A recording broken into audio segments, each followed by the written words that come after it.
नमस्कार दोस्तों, मैं योगिता स्वागत करती हूँ आपका अपने चैनल दिव्य में।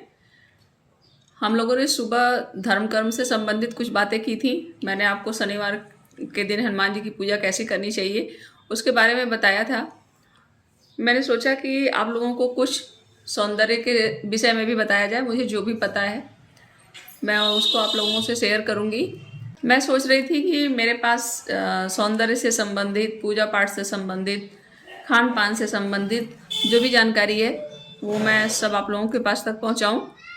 तो इसलिए अब मैं आप लोगों को थोड़ा सा सौंदर्य के विषय में बताऊंगी कि कैसे आप बहुत कम सामान में जो आपके किचन में उपलब्ध है उससे अपनी स्किन को साफ बना सकते हैं। अगर आपका रंग सांवला है तो आप हफ्ते में 2 बार इसका प्रयोग करके आप ये तो नहीं कह सकते नेचुरली आप गोरे हो जाएंगे, जैसे आप जन्म से कोई व्यक्ति होता है बिल्कुल उजला, लेकिन इतना ज़रूर कह सकती हूँ कि आपकी स्किन साफ हो जाएगी, चमकदार हो जाएगी अगर हफ्ते में आप 2 बार सिर्फ 15 मिनट का समय अपने आप को दे सकेंगे। तो चलिए हम बना करके देखते हैं। तो हम सबसे पहले क्या लेंगे? बेसन। बेसन हम किसका लेंगे? चने का बेसन।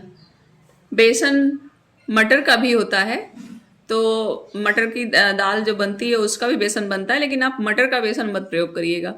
जो चने का बेसन होता है वो चने का बेसन प्रयोग करिएगा। और आपके जो चने का बेसन हो वो छिलके रहित होना चाहिए, छिलके सहित नहीं होना चाहिए। इस चीज़ का आप विशेष ध्यान रखिएगा। और ये हमने ले ली हल्दी, ये पीसी हल्दी है। और इसके बाद हमने ली ये गुलाब जल। ये पतंजलि का गुलाब जल है। आप जो भी ब्रांड यूज करते हैं वो आप यूज कर सकते हैं। तो चलिए इन सबको हम मिक्स कर लेते हैं। तो ये हमने ले लिया बेसन 1 चम्मच। अगर आपको सिर्फ फेस में लगाना है तो आप 1 चम्मच बेसन लेंगे, उतना सफिशियंट होगा। और अगर आप चेहरे के साथ साथ हाथ में भी लगाना चाहते हैं, पैर में भी लगाना चाहते हैं तो इसकी क्वांटिटी थोड़ा सा आप बढ़ा सकते हैं। तो हमने 1 चम्मच बेसन लिया और इसमें बहुत ज़रा सी हल्दी, आप कहिए तो 1 पिंच हल्दी ये डाल दी। और अगर आप हाथ पैर के लिए तब जिस हिसाब से आप बेसन रखिएगा उसी हिसाब से हल्दी की मात्रा भी उसमें मिक्स करिएगा।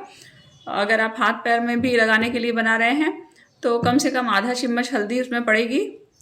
और ये अब हम इसमें डालेंगे गुलाब जल। तो गुलाब जल आप अंदाज से 1 चम्मच आप डालिए। अगर उसमें ये मिक्स हो जाता है अच्छे से तो ठीक है, नहीं तो फिर थोड़ा सा और डाल लीजिए।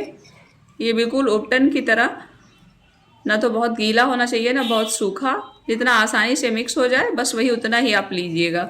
चलिए इसको मिक्स कर लेते हैं। ये देखिए ये पेस्ट बन करके तैयार हो गया है।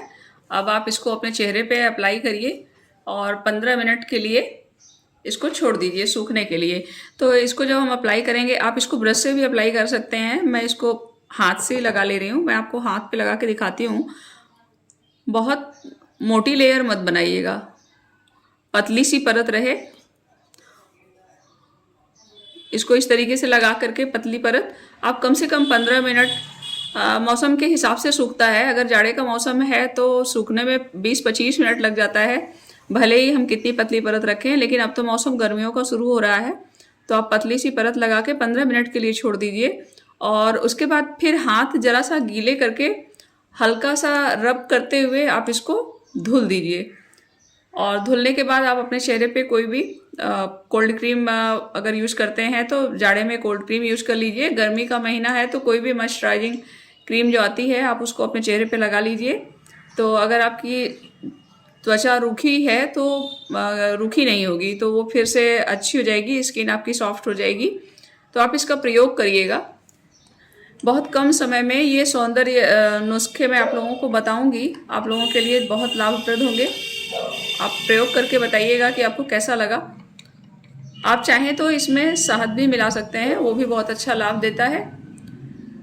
इसी के साथ मैं अब अपना वीडियो समाप्त करती हूँ। अगर आप लोगों को वीडियो अच्छी लगे तो शेयर करिएगा, लाइक करिएगा और सब्सक्राइब करना बिल्कुल मत भूलिएगा। और मेरे साथ जुड़े रहिएगा। प्रणाम।